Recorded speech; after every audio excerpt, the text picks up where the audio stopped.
Yes, he wants to know about how the ashram started and how mother gave permission to start a branch of the Shri Aurobindo Ashram. See, there was quite a large piece of land in Delhi which belonged to me or I purchased. I asked the mother what is to be done about this land. She suddenly said, this will be used for the ashram in Delhi. This will be an ashram. I said, how can it be an ashram like this? Yes. She said, when I say it will be an ashram, so it will be an ashram. So I was surprised.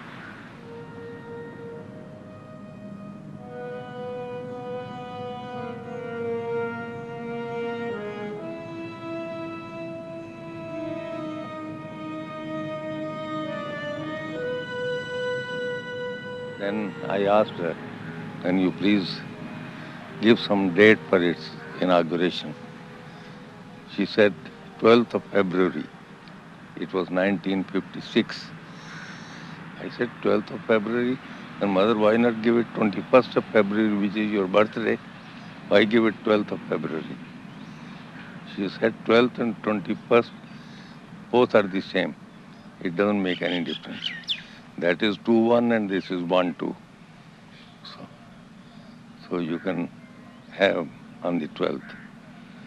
How to inaugurate this? She said,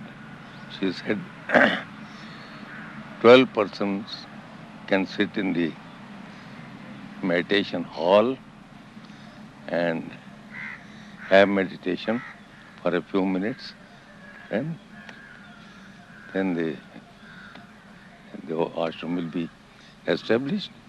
That's all. It is very simple.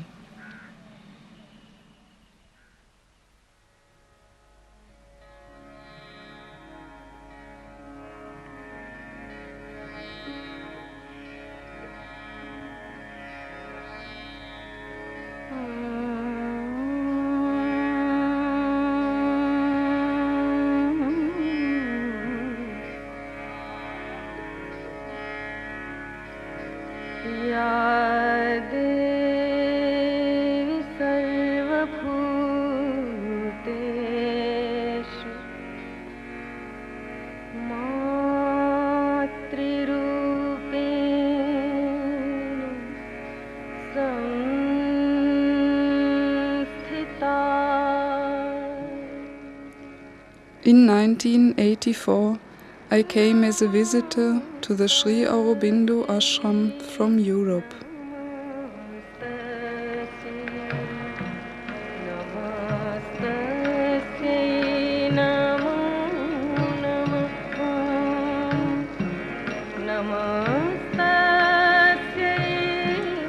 Standing in front of Shri Aurobindo's büst was for me like receiving the darshan of the Master.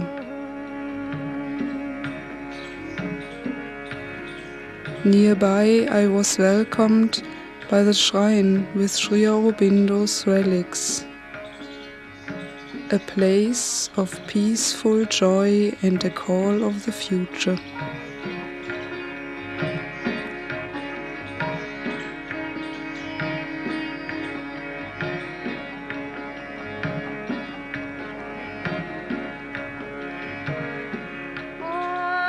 I approached the shrine, and every step was in my heart a step towards my soul. And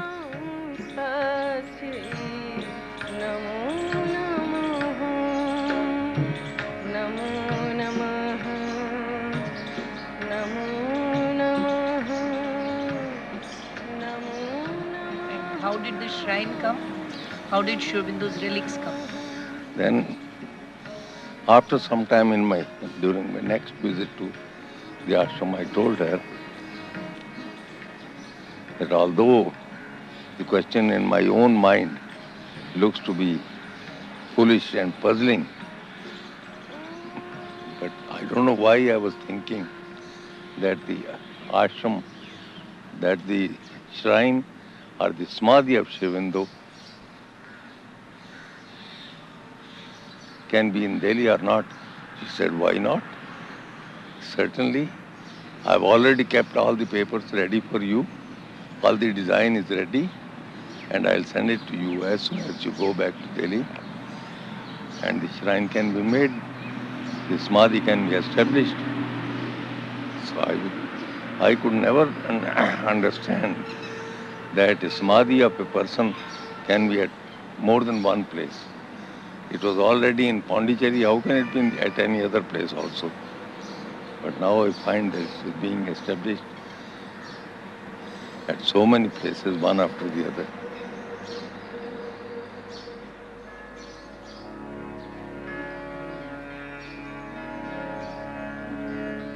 The buildings of the ashram are surrounded by trees and the play of sunlight and the singing of birds, a meditation of nature and human aspiration.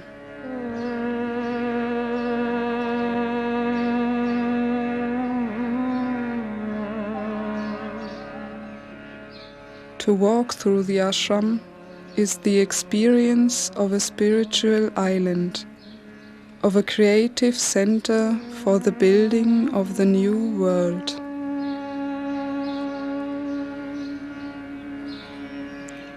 Sri Aurobindo and the Mother have given to man the consciousness force necessary for transformation of the earthly life into the divine life.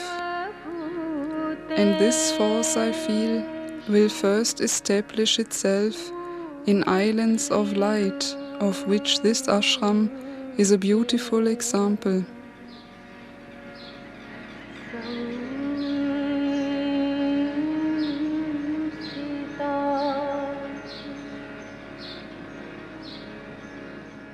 Under the protection of the Mother's grace, the inmates of the ashram can live as souls blossoming towards the divine. It is a life of tenderness and strength of purpose, aiming at a spiritual change of consciousness.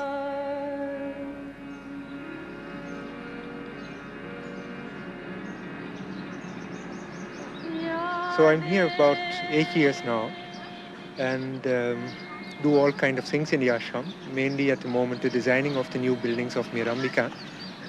But actually the type of work you do is not that important, because the real thing is to try to get that different consciousness, that new consciousness in whatever you do. So I found that whether the work is actually related to medicine or to architecture or to whatever, the same problem arises, that our knowledge is abysmally little, and we're always trying to somehow to reach that inner contact that makes it possible to do what should be done, what is really in harmony with the divine plan. And the Mother tells us in the words of Sri Aurobindo, if you want to be a true doer of divine works, your first aim must be to be totally free from all desire and self-regarding ego. All your life must be an offering and a sacrifice to the Supreme. Your only object in action shall be to serve, to receive, to fulfill, to become a manifesting instrument of the divine Shakti in her work. You must grow in the divine consciousness till there is no difference between your will and hers. No motive except her impulsion in you. No action that is not her conscious action in you and through you. Until you are capable of this complete dynamic identification, you have to regard yourself as a soul and body created for her service, one who does all for her sake. Even if the idea of the separate worker is strong in you, and you feel that it is you who do the act, yet it must be done for her. All stress of egoistic choice, all hankering after personal profit, all stipulation of self-regarding desire must be extirpated from the nature. There must be no demand for fruit and no seeking for reward. The only fruit for you is the pleasure of the Divine Mother and the fulfillment of her work.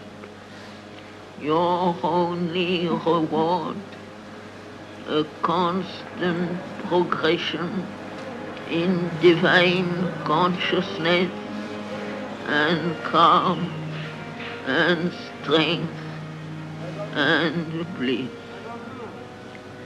The joy of service and the joy of inner growth through works is the sufficient recompense of the selfless worker. But a time will come when you feel more and more that you are the instrument and not the worker. For first, by the force of your devotion, your contact with the Divine Mother will become so intimate that at all times you will have only to concentrate and to put everything into her hands, to have her present guidance, her direct command or impulse, the sure indication of the thing to be done and the way to do it and the result. And afterwards, you will realize that the Divine Shakti not only inspires and guides, but initiates and carries out your works. All your movements are originated by her. All your powers are hers.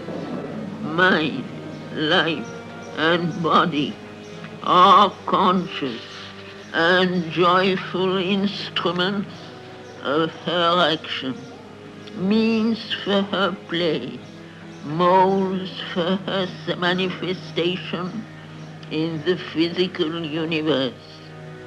There can be no more happy condition than this union and dependence. For this step carries you back beyond the borderline from the life of stress and suffering in the ignorance into the truth of your spiritual being, into its deep peace and it's intense Ananda.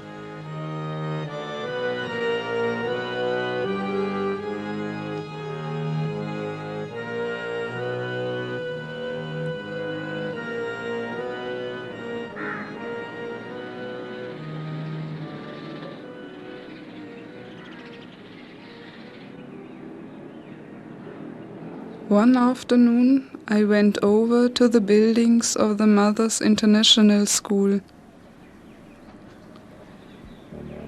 It meant for me entering a new dimension of the Mother's activities in the ashram. The Mothers International School was founded by the Mother to provide a vast field of learning and knowledge.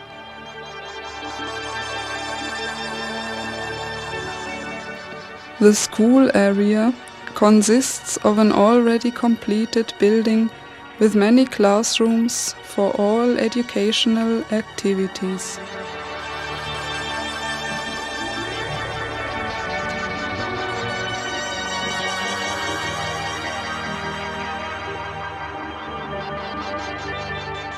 During my visit, work was going on for constructing a further expansion of the Mothers International School.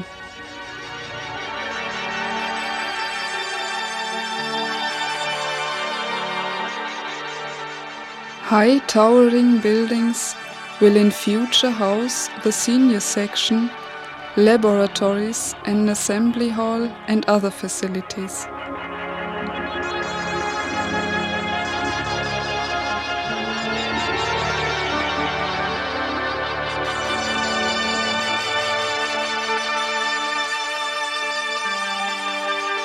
Beyond these buildings there will be a 400-meter track and what the Mother has called the Free Progress School, the Mirambika School, as it is named in the ashram.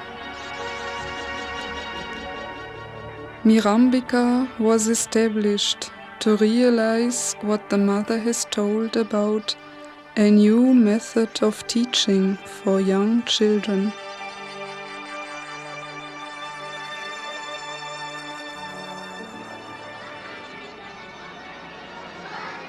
Mirambika, therefore, is an environment where the guiding light is an unconditional love for humanity.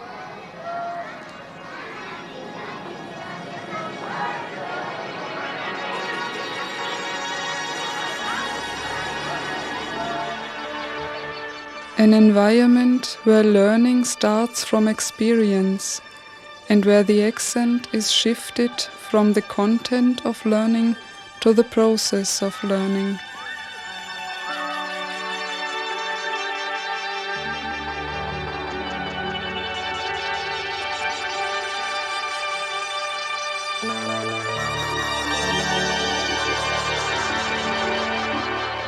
An environment where the accent is shifted from the development of the mind alone to the integral development of all the planes and parts of the being.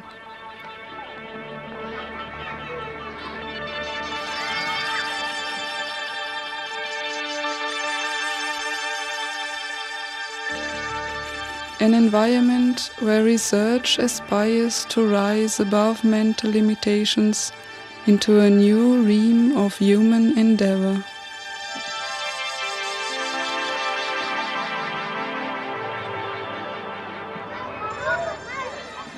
Mirambika is a free progress school, and of course nowadays a lot of innovations are going on in education, and maybe it is good to try to find out and to say in which way Mirambika is special.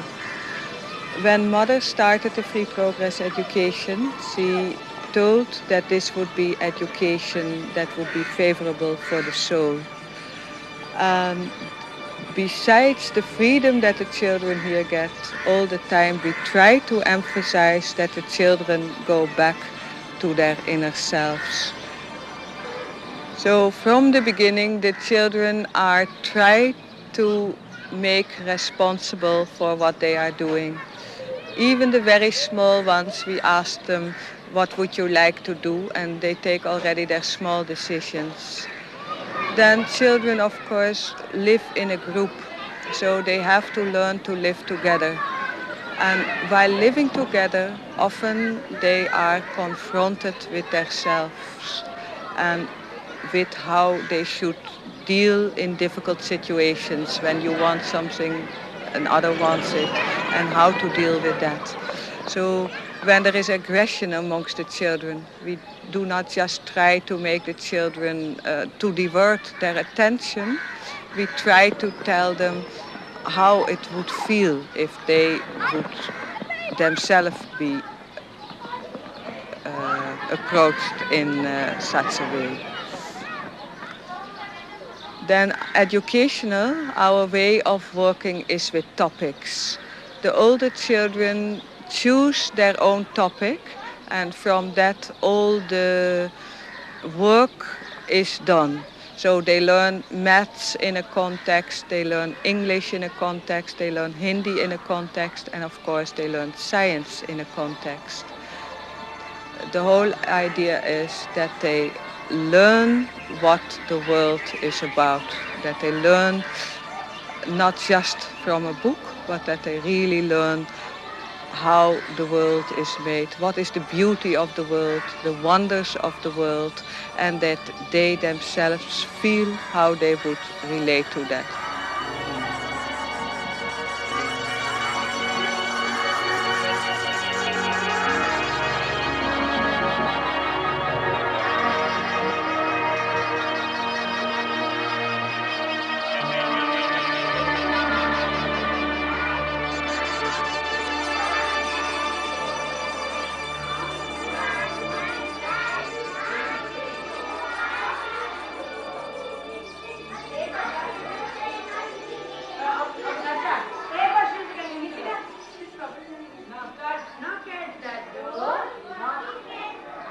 The beauty of love and aspiration, the striving for knowledge and growing experience, all flowing from the ever-present help of the Mother's consciousness, I felt at Mirambika.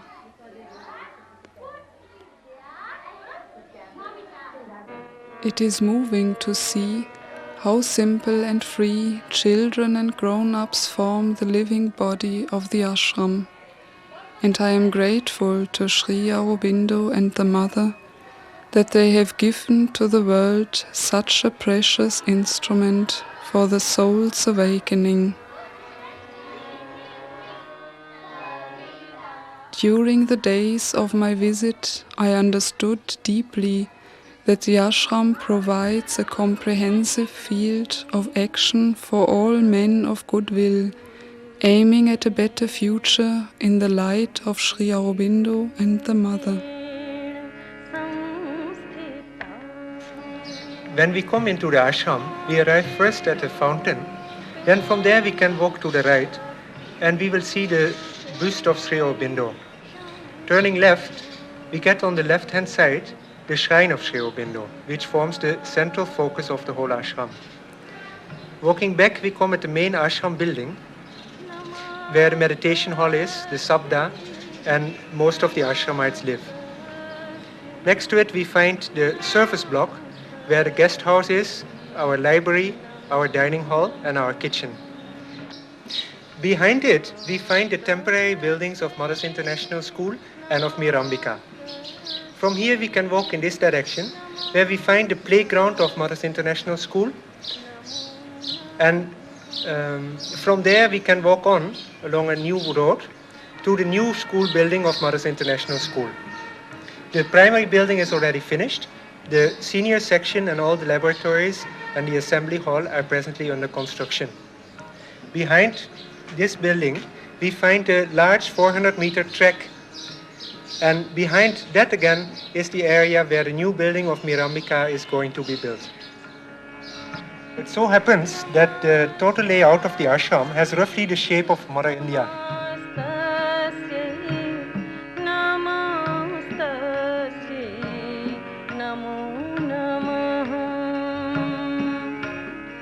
Well, I can't say anything about the future. I can't make any prophecy, of course. But Mother said, let this place be worthy of the name of Shri Aurobindo. So it has to be. Personally, of course, these movements take place. But my own personal feeling is that Mother Shivindo and the mothers joining together and doing all this work jointly certainly was the divine strategy to bring both these powers together so that the work could be carried in the whole of the world.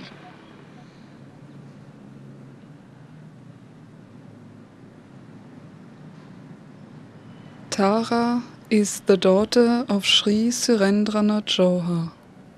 She grew up under the constant guidance of the mother and helps now to conduct the many activities of the ashram.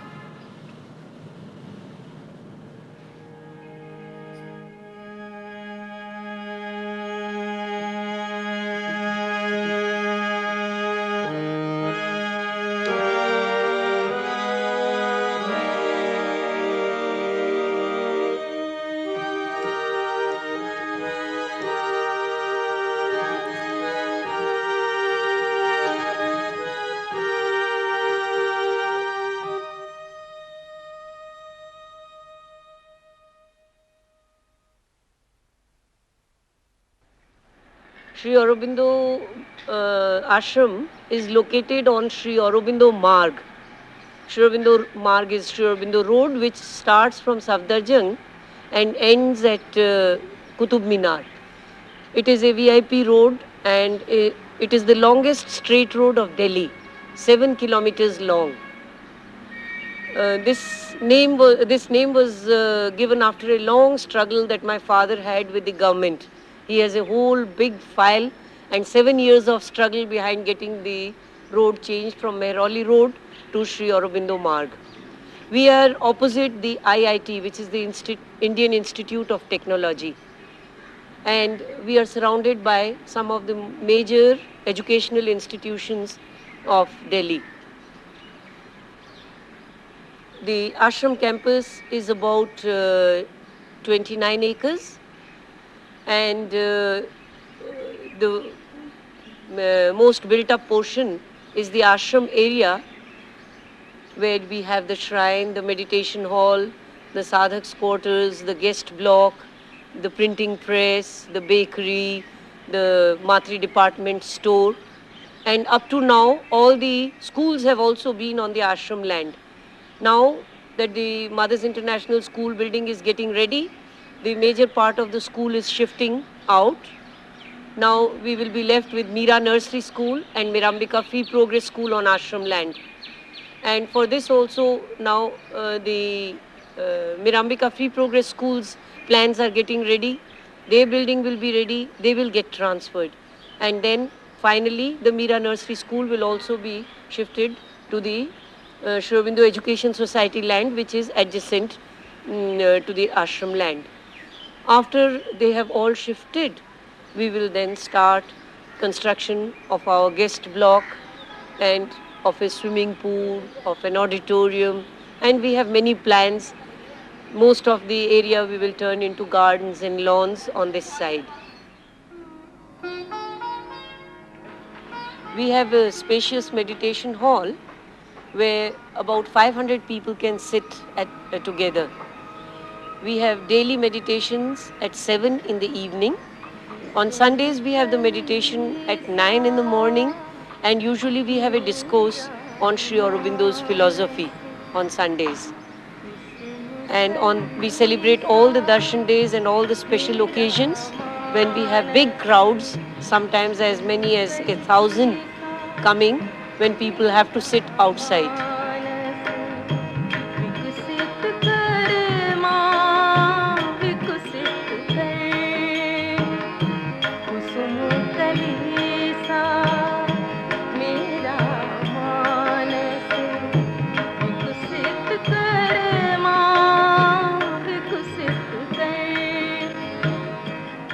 have prosperity like in Pondicherry on the first of every month when everybody's prosperity is distributed in the meditation hall.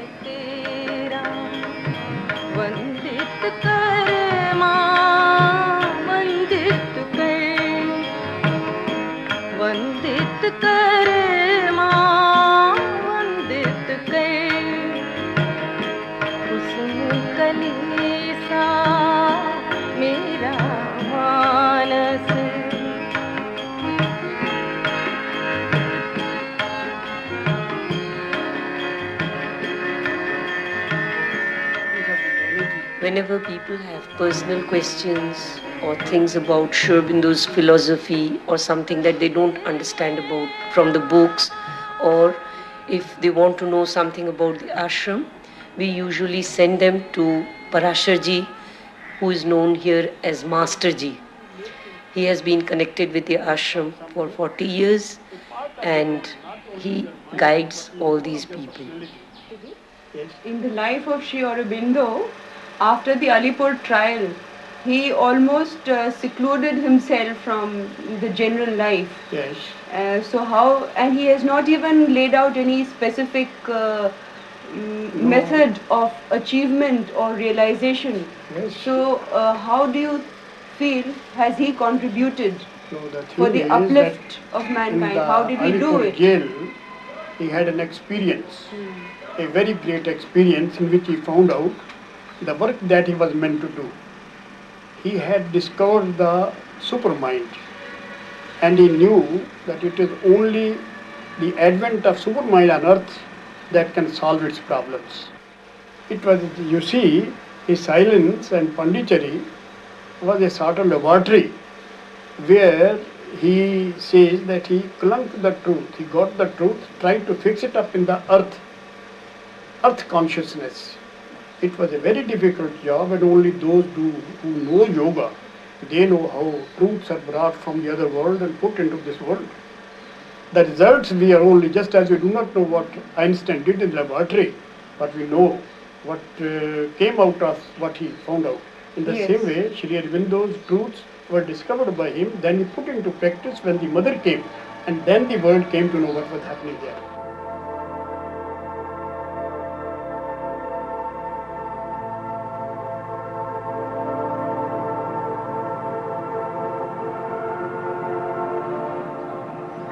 Sabda is our book distribution agency. We keep all the books of Mother and Shri Aurobindo here for sale, and we also try and keep as many as possible of ashram products like incense, perfumes, Ayurvedic products, handmade paper. Our problem is space. Just now we are unable to keep everything, but soon, one day we hope to be able to keep everything from Pondicherry.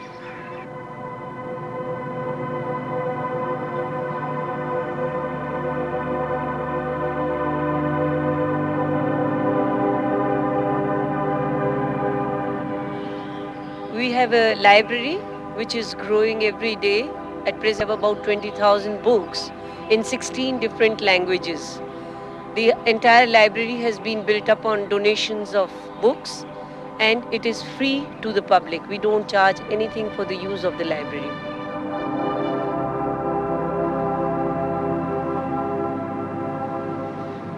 A humble printing press was started several years ago by the mother with her blessings, and the message she gave was Matri Press at the service of truth. This press caters to all our own needs. We don't do any commercial work at all.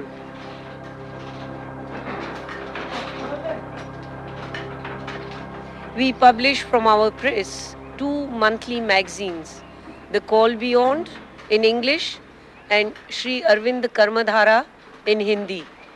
Both these magazines are widely distributed to all the centers in India and overall the country.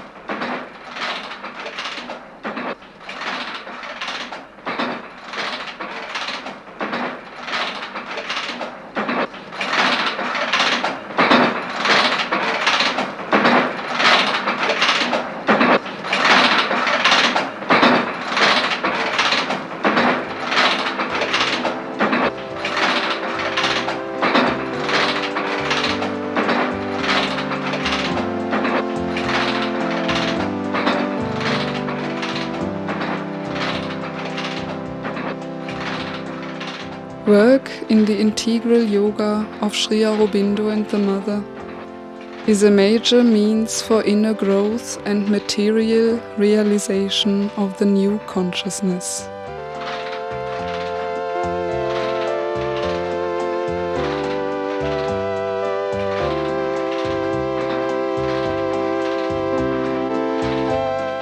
When Tara introduced me into the activities of the various departments of the ashram, I could see what a blessing it is for man if his work power is liberated from the bondage of ego and the limitations of ordinary life and put at the service of truth.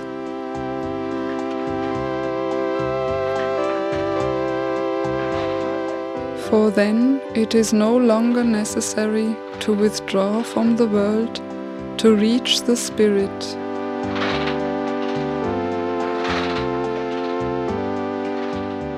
Thus, Shri Aurobindo and the Mother have given us the key, how through simple work the kingdom of the soul can be manifested upon earth.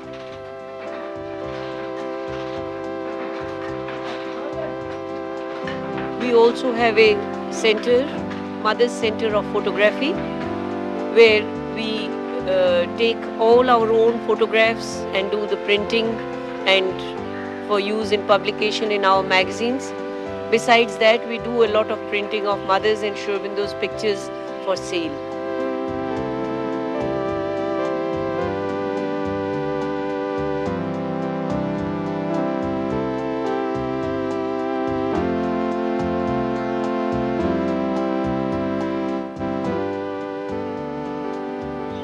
We have a symbolic Gaushala with a few cows, and we get very little milk, but still we keep the cows because an ashram without cows.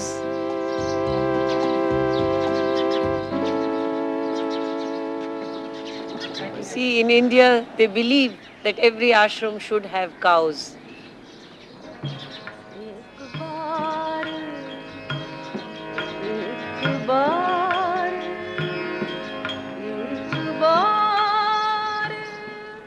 We have our own flower and vegetable gardens, and we try to grow as much vegetable as possible to meet our requirement.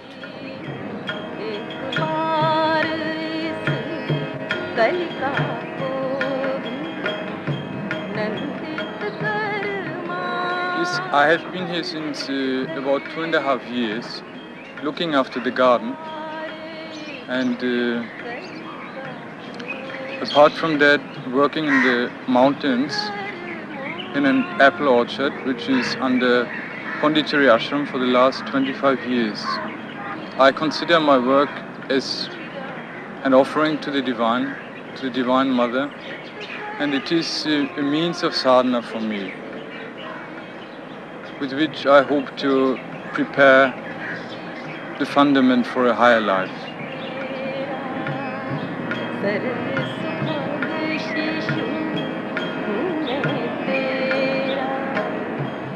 Yes, in the garden we try to work with nature in a harmonious way, and we try to treat nature as part of ourselves, which means practically that we consider the use of chemicals, insecticides, pesticides as a violation of nature and very harmful to her as well as to humans. That is why we try our best not to use any chemicals, with good results, I would say. In the garden we do our own compost, which gives us very good results, and we have hardly any problems with the pests, so to say. Otherwise, the main idea is not to exploit nature, not only to take but also to give. In the future, part of our new projects, which are the new building of the Mothers International School and the Teachers Training College, we will have spacious gardens, including parks, trees, small forests, and flowers to create a harmonious whole.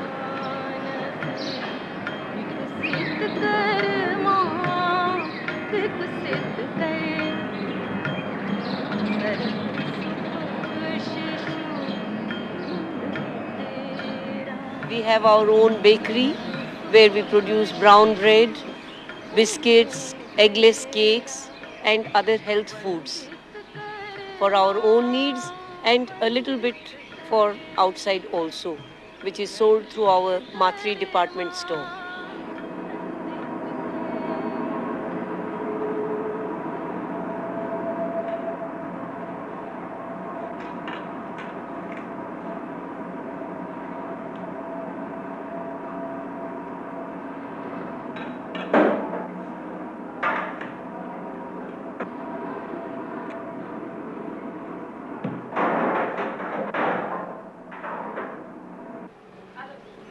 Matri department store. The main object of the store is to conduct research and to demonstrate that to change and transform human nature and develop it into divine consciousness can be done in all aspects of life, and even business can be conducted in a disinterested manner.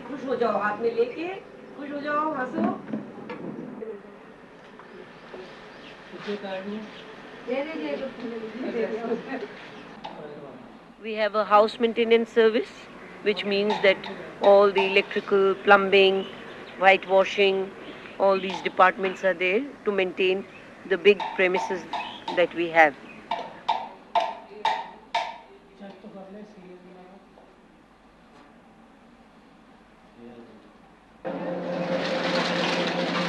We have recently set up a mini handmade paper unit. It is the only unit in Delhi. It is meant for training people in the art of making paper.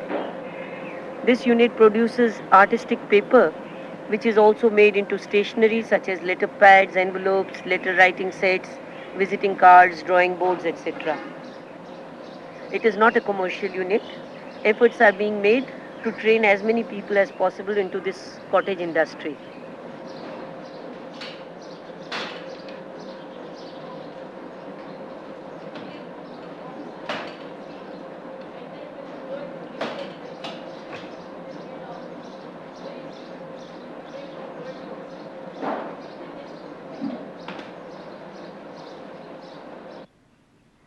We also have an electronics and recording section. We have a variety of equipment, and regular recordings of devotional music are made and supplied to various Shri Aurobindo centers all over India, especially songs and bhajans dedicated to Shri Aurobindo and the Mother. You know, we have this famous musician Karunamai, so her beautiful songs are all recorded and distributed.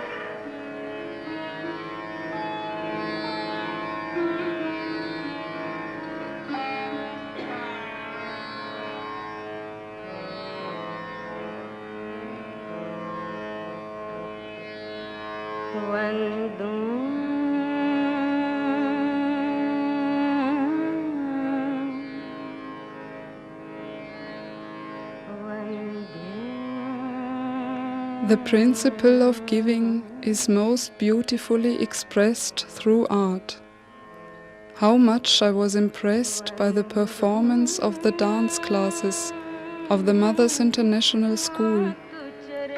They gathered one late afternoon in front of the shrine and revealed to me a secret of the body consciousness which I fail to describe in words, but which I feel has somehow entered into my cells and since then is ever present in my memory.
चरण तननी के हृदय मंदिर पधराए हृदय मंदिर पधराए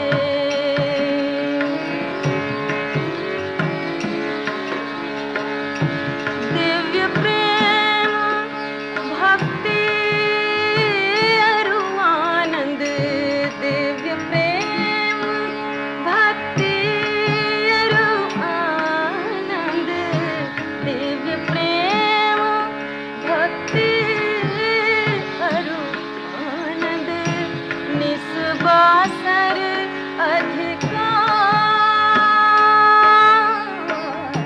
मातु चरण सिरनाए वंदू मातु चरण सिरनाए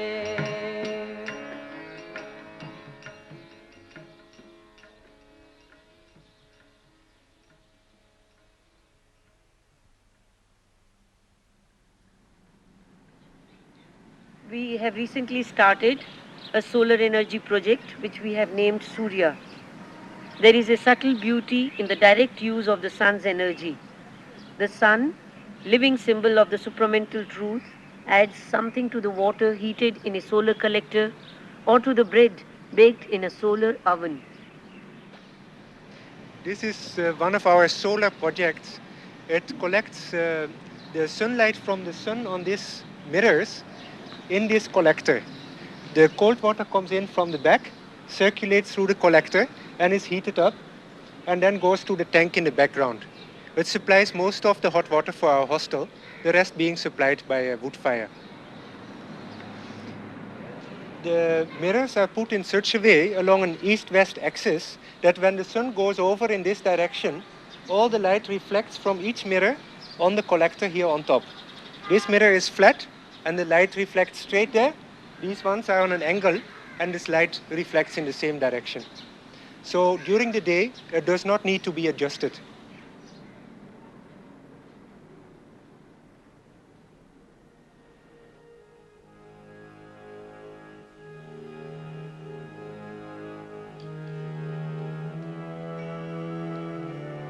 The moving spirit behind Shri Aurobindo Ashram Delhi branch is Shri Surendra Nath Jauhar, or Chachaji as he is popularly known by everyone here. The mother had a special relation with everyone who came near her. Her relation with him too was very special. The contact was not confined to physical nearness. She once told Surendranath, "I am more in Delhi ashram than here." It is this real presence that these records effortlessly preserve. We give here a tape recording of the mother's interview with Chachaji. You see, in the present condition of the world, circumstances are always difficult. The whole world is in a condition of strife, conflict between the forces of truth and light wanting to manifest, and the opposition of all that doesn't want to change, which represents in the past what is fixed, hardened, and refuses to go. Naturally, each individual feels his own difficulties and is faced by the same obstacle. There is only one way, one way.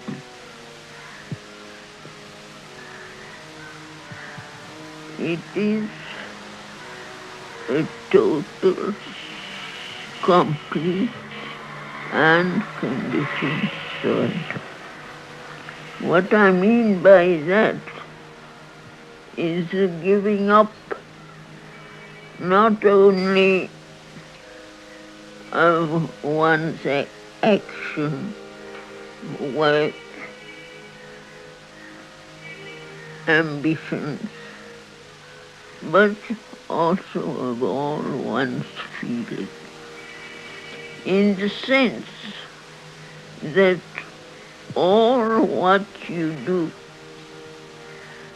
all what you are, is exclusively for the divine. So you feel above the human surrounding reaction. Not only above them, but protected from them by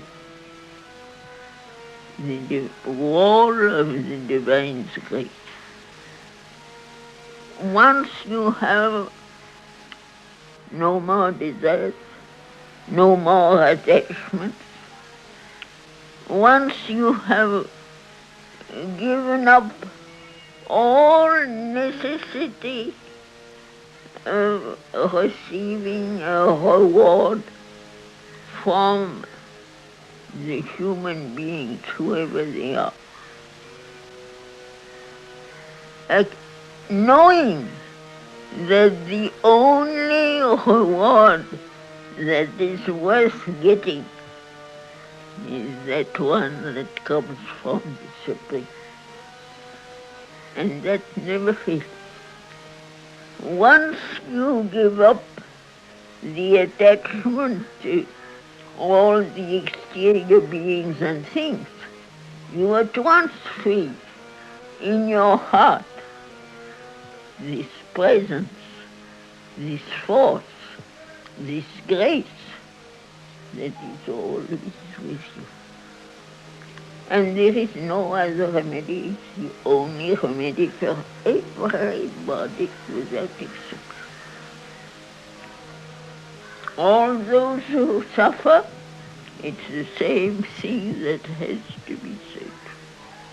All suffering is the sign that the surrender is not total.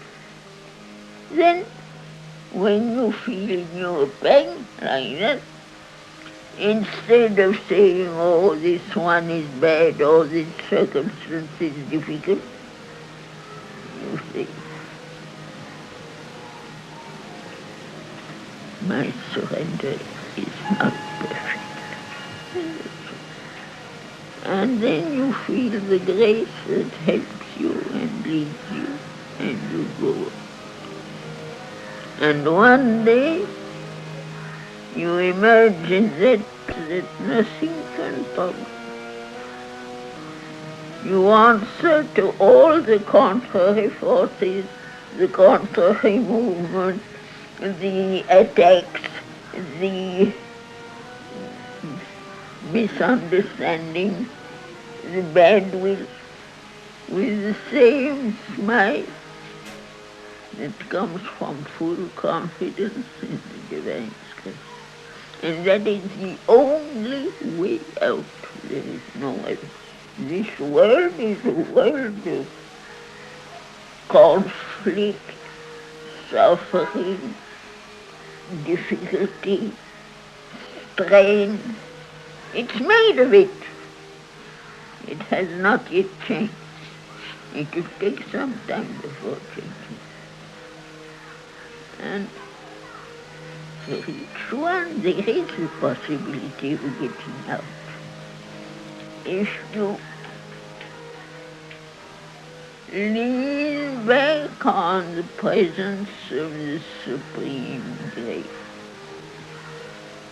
that is the only way out. that I'm telling you since 2-3 days like this. Constantly.